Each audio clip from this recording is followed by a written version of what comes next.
StrayAllDay.com. You're now tuned into the show where you learn the discipline to show up day after day, to do the work, the confidence to put yourself out there boldly and authentically, and the mental toughness to continue showing up, doing the work, putting yourself out there, even when the success you've expected to achieve has yet to be achieved. And on top of all this, you're going to use those personal initiative. That is the go-getter energy that moves any one of us, including yourself, to go and make things happen instead of waiting for things to happen. And then we put all this together into a series of frameworks, approaches, insights, strategies, and techniques all underneath the umbrella of one unified philosophy that is called Work on Your Game. My name is Dre Baldwin, also known as Dre All Day, and welcome to the show. And today's topic is my presidential election plan for you, my 2024 presidential election plan for you. Yes, I have a plan that I'm going to give you in detail and outline for you that you can take or leave at your own volition. But don't say that I didn't give you a plan. Don't say that I left you high and dry when it came to this year's election. Before we get into this, I remind you of two things. First of all, my daily motivation and Monday motivation messages, guaranteed to have you focused, sharp, and on point, start your day, your week, respectively. All you got to do is text me to be a member of my text community to get that message. My number is 305-384-6894. Once we start sending that message again, maybe by the time you hear this, maybe not, but once we do start, which will happen, you'll be getting that message straight to your phone. Secondly, Work on Your Game University. That is the place where all of our focus and energy is right now. If you want to have my direct attention and get my direct help personally, then you need to be a member of Work on Your Game University. That's where it happens. That link, workonyourgameuniversity.com. It is down below in the description to this episode. Now, getting into the topic here today, my 2024 presidential election plan for you. I'm planning this episode, and those of you who don't know, people ask me this all the time, but I record my episodes way in advance. So this episode is going to be coming out on November 1st. If my dates are correct, I believe that Election Day 2024 is November the 5th. So I'm putting this out with enough time for you to marinate on the subject. Maybe I should put it out on November 4th. I'm deciding. Maybe I'll put it out on the 4th. Maybe I'll put it out on the 1st. No, I think I'll put it out on the 1st. So it gives you a few days to think about it. And just in case anybody doesn't listen the day that the episode comes out, you'll have some time to marinate on what I'm talking about here today. And I did this, by the way, in case any of you was not around. Back in 2020, I talked about my plans that you should have for the 2020 election. That was episode number 1634, 4 years ago. It's a lot of episodes over 4 years. And that one was specifically talking to Black America. And then episode 1635 was an episode that I did for the day after the election. All right, what should we do now the election is over? And I recorded that before the actual day of the election. But I do all of those things, and I'm doing this thing right now because I want to give a plan for all Americans. This is not just for Black people, based on this election that is coming up on November the 5th. And I don't really need to give a lot of background on this because everything I'm going to say is going to be, everything that I would say in the background is going to be included in the material. So let's just get right into it without wasting any time, shall we? Point number one. Topic, once again, is my plan for you for the 2024 presidential election. This is all assuming that we have Donald Trump and Kamala Harris as our two candidates. Again, I'm recording this weeks ahead, but assuming these are our candidates, as a matter of fact, actually, I'll go out on a limb and say this without even getting into my points. I'm pretty sure, based on the notes that I have and the points that I'm going to share, it doesn't matter who the candidates are. Even if both of them get replaced and it's Walz against J.D. Vance, these principles will still apply. All right, things I'm going to share here today, because it's not really about the candidates. In case you don't know my style, it ain't really about either one of them. Point number one is this. Remember, what is happening in your house is more important than what happens in the White House. What is happening in your house is more important than what is happening in the White House. This is the first understanding that we need to have. If your house is not in order and you are not doing what you need to do, taking care of your responsibilities as a man or a woman, then it doesn't really matter what happens in the election. I am asserting that. I could pose it as a question, but I'm going to pose it as an assertion. It doesn't really matter what happens in the election, because if you're not taking care of your own responsibilities, then you're still not taking care of your responsibilities regardless of which candidate wins. I mean, what's going to change? What does the Democrat winning or the Republican winning do to change your circumstance if your stuff is not being handled the way that it's supposed to? And if you are ever in a position where what the government does has a huge effect on what you do and how you do it, you have made a mistake by putting yourself in that position in the first place. Only way that that would really matter is if you get into the highest levels of income and the government decides to throw taxes at you because they campaigned on it and they want to tax you to try to get money out of you. When you're in that situation, you have enough resources to move your money as necessary to avoid the taxes anyway. So my original point still stands. You're in a situation where what the government does has a huge effect on your daily situation. You have put yourself in a precarious position that you should never have allowed in the first place. So the issue is not the government or the White House. The issue is your house. Is your house in order, and who's responsible for getting it in order? So you don't want to be in a position where what the government does or who the people choose for the government, i.e. an election, has a huge effect on you. I'm not saying that a president's policies don't have any effect on you. They can and they will and they do at times. But your personal policies and your personal discipline has much more of an effect on you and your family than anything anyone in Washington, D.C. could ever do. Your personal policies and your personal discipline have more of an effect on you and your family than anything anyone in Washington, D.C. could ever do.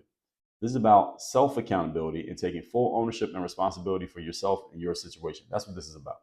The most powerful people in the world live like this as a normal mode of operation. What I just said. Self-accountability, full ownership and responsibility for yourself and your situation, even when the situation is not looking good. You take full ownership of it, because things that you take full ownership of, you have full power over. You don't take ownership over something, you don't have power over it. And this is what happens with a lot of people. A lot of people become, or they condition themselves to become so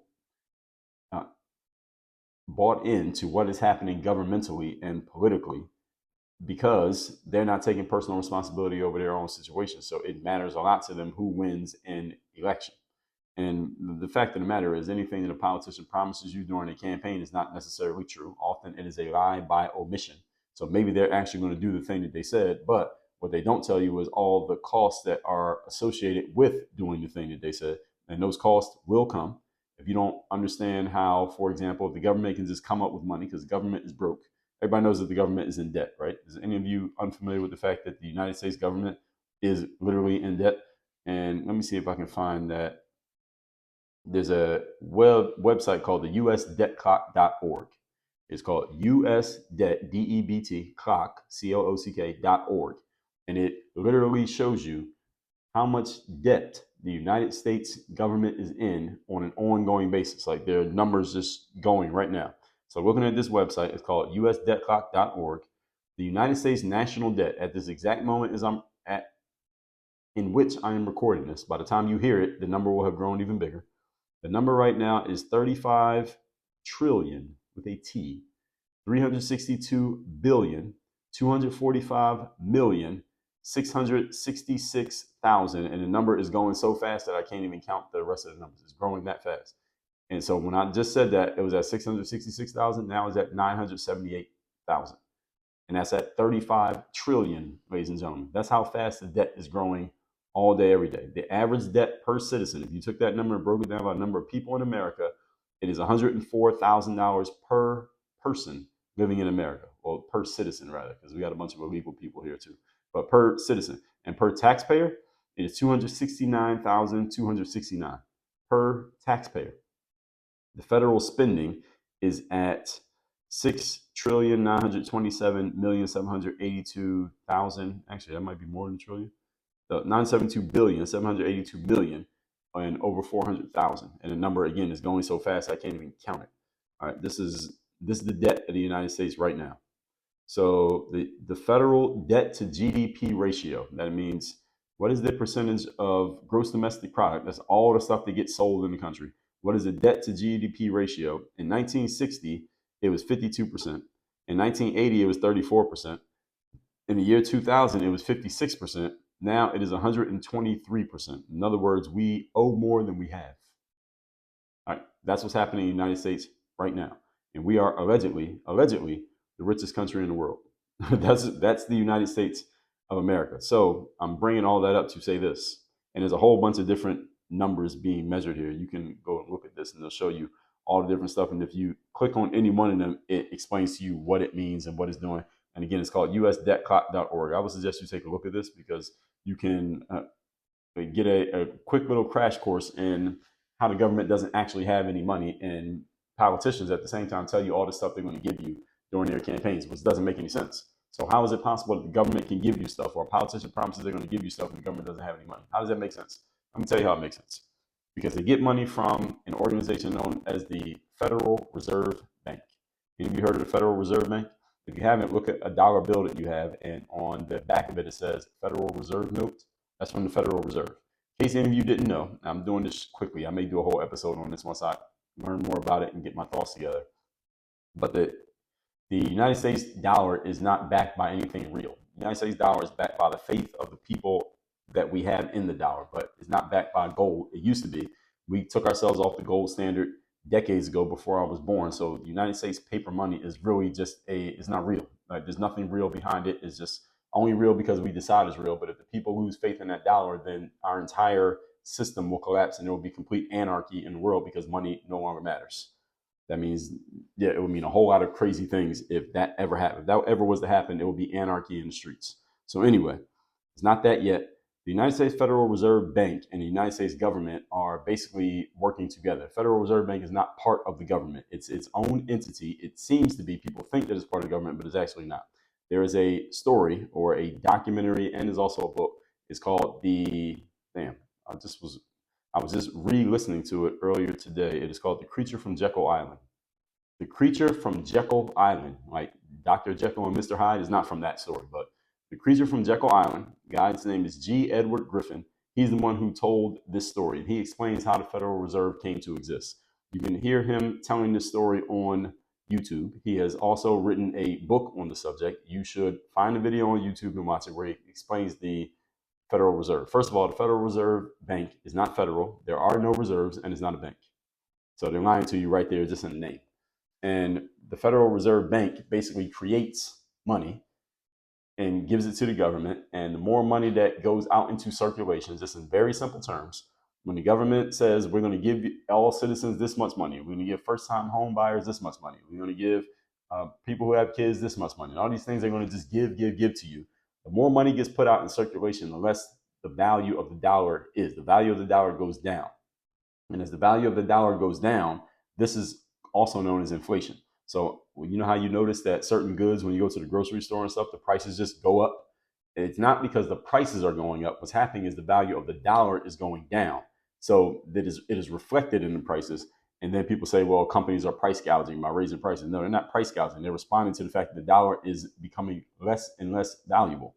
This is why you may have been told that if you have money and you just hold the money, the value of that money gets lower and lower every single year that you just hold on to it. So just saving money is not a good idea. First of all, because you can't save your way to being rich. And secondly, because the value of your dollar is always going down. So if you hold a dollar today, tomorrow the dollar is worth less than it was yesterday. That's how it works. And the whole point being, the United States government makes promises about what they're going to give you, and everything that they give you, when they literally give you something, what it does is that money that they gave you is worth less now than it would have been 3 years ago had they given you the exact same amount of money, because the inflation continues to drive the value of the dollar down. So you are being taxed via inflation in a way that doesn't matter what your tax rate is or what the IRS asks you for. You're being taxed every day when you buy stuff because the cost of things keep going up. So when I talk about the cost of things always going up, that's inflation, also known as inflation. And the reason it happens, I just gave you a very rough example of why it happens. There's much more detail you can get on this. I'm not going to do it here today. So anyway, as we continue, the most powerful people in the world live their lives under the understanding that they are responsible for their situation, regardless of what the government does or who is in charge. If that is not your normal mode, I suggest you make it so starting today. All right, that's my first piece of my plan for the election in 2024. How do you like this plan so far? Point number 2. Today's topic, once again, my 2024 election plan for you. Number 2, January 20th, 1961. Some of you may be familiar with this date. If you are not, I'll tell you what happened that day. That day, a man by the name of John Fitzgerald Kennedy gave a speech.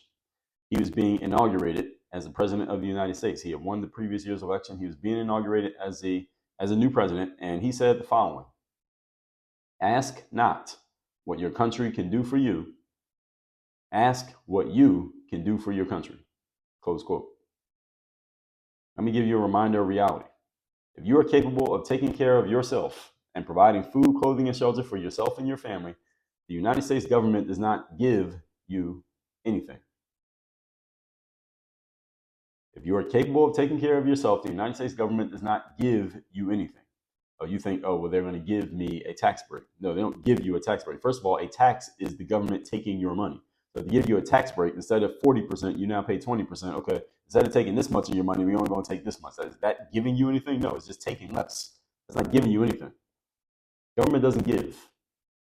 Okay, so again, you shouldn't be asking what the country can do for you, because the answer is the government. Or I'm conflating them with the country. I'm using a metaphor from what Kennedy said. The government only takes in the form of taxes and inflation. Can you name one thing that the government has ever given to you? Can you name one? What has the government ever given to you? Name something the government has given to you. You can't, because it hasn't happened. Therefore, do not choose your presidential candidate based on what you think they're going to do for you, because the answer is they're not going to do anything for you except make you feel good, maybe if you like the candidate. This is a reality that you must accept. It doesn't mean that you don't vote for the person who you like. It doesn't mean that you don't need to pay attention to what they do and their policies if you so choose. But don't go into it with improper expectations, was what a lot of foolish people have. A lot of foolish people have this idea that I'm voting for this person, they're going to do these things for me. They ain't going to do shit for you. Only thing they're going to do for you is make you feel good, maybe give you some talking points, and maybe they'll have a quote or two that you can, that somebody will be able to repeat 60 years later, like I'm doing with JFK. Other than that, government's not doing anything for you. And nobody in the government is doing anything for you. The government is designed to take from you. Now, I just explained to you that if you notice the cost of things are higher now than they used to be, that is because of inflation. That's because the more money goes out, the less valuable the money is, and the prices go up to reflect that. You can't do anything about that, and you can't vote your way out of it. The only way you can vote your way out of it is if you vote in a politician who says we're going to demolish the Federal Reserve Bank. And there have been some people who had that radical idea. None of them ever got close to being one of the final two candidates for an election. Anyone who even mentions that, they are basically killing their chances of winning the election. Because there are a whole lot of very powerful people whose names you don't know who are running that thing, and they're not going to allow it to happen. So what you going to do? What I suggest you do is stop thinking that a politician or the government is going to do anything for you, because they don't. I just explained to you that they don't, and you can't tell me anything the government's ever given you. Only people who get things from the government are people who are on government assistance, and I'm assuming that if you're listening to this, you're probably not on government assistance. And if you are on government assistance, the government has complete control over you, so it really doesn't matter who wins the election now, does it? Because they still control you regardless of who it is. So it doesn't matter either way. Don't go in with improper expectations of thinking the government's going to do anything for you. This whole Democrats versus Republican thing, and the big picture is really just show. It's just a TV show, and it's all smoke and mirrors. The real things that are happening regardless of who wins. You want to go deep into that rabbit hole? Go ahead, and you'll find out what's really happening. It might make you a little bit depressed, but don't go getting excited about who won the election. It's not really that big of a deal, honestly, is it? Point number 3. Today's topic, once again, my 2024 presidential election campaign plan for you. 99% of what happens in life is outside of your control. This is the third point. 99% of what happens in life is outside of your control. This includes the outcome of a national election, because you only have one vote. So you don't control how everybody else votes. And the winner of that election, what they do when they get in office, you don't control that either. And what they do is often different than what they said they were going to do. Guess what? You don't control that either. And every other person in the country besides yourself, you don't control them. Only person you control is you. You only have control over 1% of things. That's just you. And that control starts with the way that you think and the decisions that you make, which leads to the actions that you take. Let me say that again. That 1% starts with the way you think, the decisions that you make, and the actions that you take. That is why you actually need to be, that is what you actually need to be focused on, because that's the only thing you will always have control over. While I do appreciate the theater of American politics, it's fun and it creates opportunities for conversation and content for people like myself, and I do use it opportunistically for that purpose. My general opinion on American governmental politics is that I don't give a fuck who is in charge. I really don't. I don't care what they do, and I don't care why they did it. Now, why is this? Why do I have this way of looking at things that some of you may disagree with? Is because I am more self-determined about how my own actions affect my life and the life of my family than I am about any politician's decisions and how they affect my life and the life of my family. Again, doesn't mean I'm not paying attention. And again, I use it for specific reasons. But I'm not looking at the government to save me. I'm not looking at the government to do anything for me. Because again, when you have a democratic process for an election, let's say you vote for the Democrat, and the Democrat doesn't win, the Republican wins, what are you going to do? Are you going to stop running your business? You're not going to go to work tomorrow? Are you going to fall to pieces and quit because the Republican won? And vice versa. If you vote for the Republican but the Democrat wins, what are you going to do? Are you going to stop running your business? You're going to stop taking your kids to daycare? You're going to stop driving to work every day? What are you going to do differently just because the other person won? You're probably not going to do much differently. You may get into some conversations that are interesting to you and engaging to you, but generally you're still going to do the same stuff you were doing the day before, regardless of what happens. November 9th, 2016, I put a video out on YouTube. It was the day Donald Trump he won the election on November 8th, and then November 9th, I was kind of surprised because I was like, damn, I didn't think he was going to win. I didn't think he had a chance. Didn't vote for him, and I didn't think he had a chance. So when he won, I was thinking, oh, well, based on the stuff I had been reading, I told you all about this, how I got red pilled at that time, that, I guess it's going to be anarchy in the streets because all these white people are going to be running around going crazy on anyone who's not black, not white.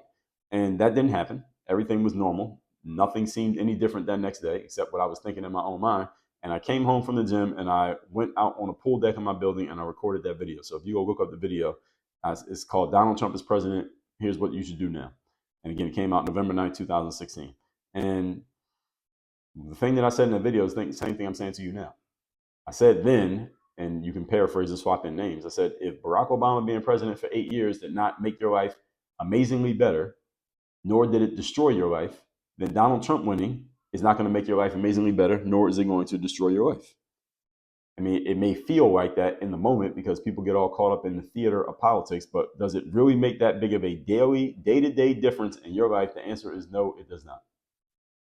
That's the reality of the situation. So I'm kind of letting the air out of many of your balloons about this election because I know a lot of you get really excited about this stuff. And I understand why, but I want to help recenter and refocus you on what matters the most.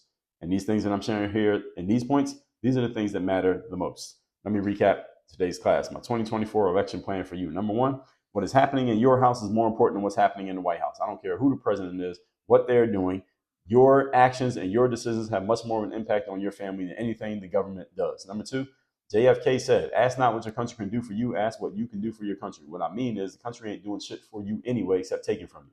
Only thing the government does from you is for or with you is take from you, and then they call it giving back to you. The government cannot give anything, well, actually, they can give things back to you because it's your money. All right, anything they give to you is your money. So you're not really getting a break. It's not a bonus. That's your money.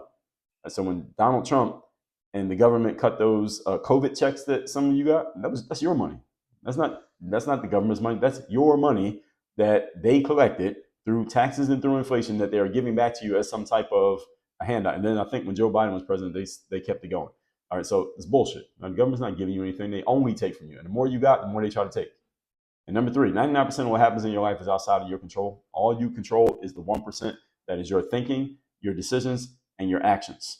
And you don't control who wins the election. You don't control what the winner does. You don't control if they lied or told the truth. And you don't control what other people do. And you don't control the outcome of the election itself. So while I do appreciate the theater of American politics and I do use it opportunistically for content and other reasons, I really don't give a damn what they are doing because I'm more self-determined about what I'm going to do than I'm worried about what they're going to do. You need to be the exact same way. All that said, folks, vote for whoever the hell you want. The most important person you better vote for is yourself. Go to workonyourgameuniversity.com so you can vote for yourself and make sure that your stuff gets done the way it needs to get done so that you are election proof, meaning no matter what happens in an election, it ain't stopping your flow, it's not stopping your business, and it's not blocking your success. That's workonyourgameuniversity.com. Have me as your direct coach. Work on your game. Dre, all